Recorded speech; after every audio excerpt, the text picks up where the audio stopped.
તો કચ્છમાં CR પાટીલનું સંબોધન આવો સાંભળીએ। વધુ મતે જીતવા માટેનો સંકલ્પ તમે બધાએ કર્યો છે। હું બૂથ પ્રમુખોના કાર્યક્રમમાં અહીં આવ્યો હતો ત્યારે જ મેં એમને કહ્યું હતું કે તમે જો 15-20 હજાર કાર્યકર્તાઓ ફોર્મ ભરવા માટે આવવાના હોય તો ફોર્મ ભરતી વખતે હું જરૂર આવીશ।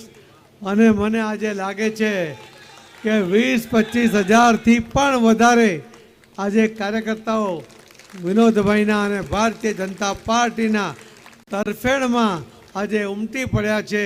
ખૂબ આહલાદાયક દ્રશ્ય એ ઉપર રથ પરથી પણ હતું અને ખૂબ આહલાદાયક દ્રશ્ય આજે અહીંથી પણ જોવા મળી રહ્યું છે અને એટલા માટે ફરી આપને વંદન કરું છું। ભારતીય જનતા પાર્ટીનો કાર્યકર્તા એ શિસ્તબદ્ધ કાર્યકર્તા છે। પાર્ટીના સંકલ્પને પૂર્ણ કરવા માટે એ પૂરી જહેમત કરતો હોય છે, પણ ભારતીય જનતા પાર્ટીના કાર્યકર્તાઓ એટલા માટે પણ નસીબદાર છે કે આપણને નેતૃત્વ મળ્યું છે આદરણીય પ્રધાનમંત્રી નરેન્દ્ર મોદી સાહેબનું।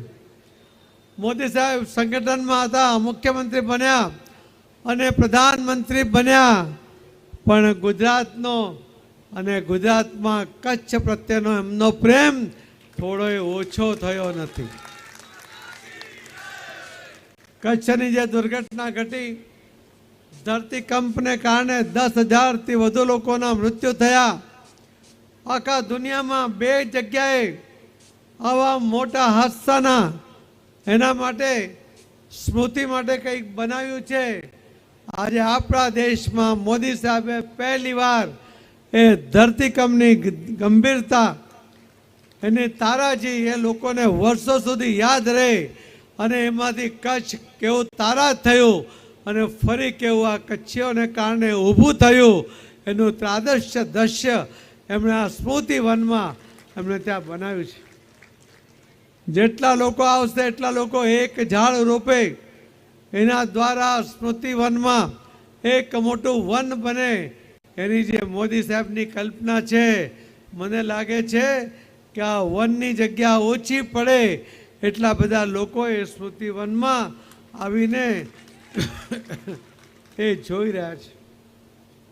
હું તો આપ સૌને કહીશ કે આપણે એટલા માટે નસીબદાર છે કે આપણે જ્યારે આપણા મતદાતા ભાઈ બહેનોને કંઈક આપવા માંગતા હોય, એમની આપણી પાસેથી કોઈ અપેક્ષા હોય, કોઈ યોજનાનો લાભ લેવા માંગતા હોય તો મોદી સાહેબે મુખ્ય 30 યોજનાઓ સાથે એની પેટા 180 યોજના બનાવી છે। એમણે દરેક સેક્ટરના લોકો માટે આ યોજનાઓ બનાવીને આ યોજનાનો લાભ એમને મળે એના માટે ભારતીય જનતા પાર્ટીના કાર્યકર્તાઓને એમણે માધ્યમ બનાવ્યું છે। અને ભારતીય જનતા પાર્ટીના કાર્યકર્તાઓ જે આપણા ગામમાં પહેલાં રિવાજ હતો કે આપણે કોઈને ત્યાં જઈએ, મહેમાન બનીને જઈએ તો કંઈક ને કંઈક મીઠાઈ, કંઈક ભૂસું, કંઈક ને કંઈક આપણી વિશેષતા એ આપણે લઈને જતા હતા।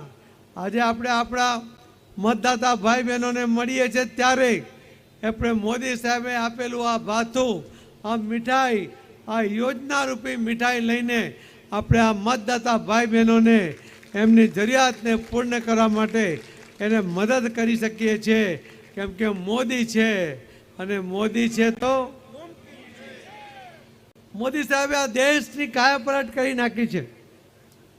આપણને ખબર છે કોંગ્રેસના સમયમાં પાણી માટે પણ બહેનોના મોરચા નીકળતા, રોડ તૂટી ગયા હોય એના માટે મોરચા નીકળતા, લાઇટ આવે નહીં, પાવર જતો રહે વારંવાર એના કારણે પણ મોરચા નીકળતા હતા।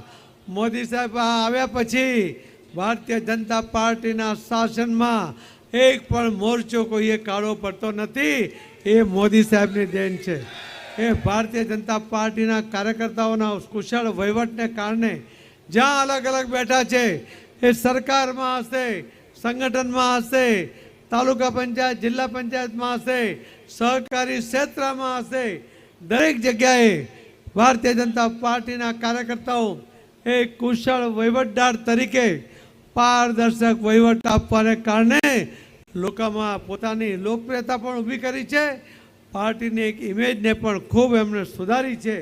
એના માટે પણ હું આપ સૌને ખૂબ ખૂબ અભિનંદન આપું છું। મોદી સાહેબે જ્યાં દેશના લોકોની ઈચ્છા હતી, આપણે કહીએ ને કે કોઈ બૂટ આપણે પહેરીએ, નવો બૂટ હોય અને કોઈ જગ્યાએ આપણને પગમાં કરડે, ખૂબ દુખાવો થાય, આપણે બૂટ કાઢીને ફેંકી દેવો પડે, એ જ વાત આપણને આપણા પડોશી દેશો તરફથી આતંકવાદીઓ આપણા દેશમાં આવતા હતા. આપણા દેશના નિર્દોષ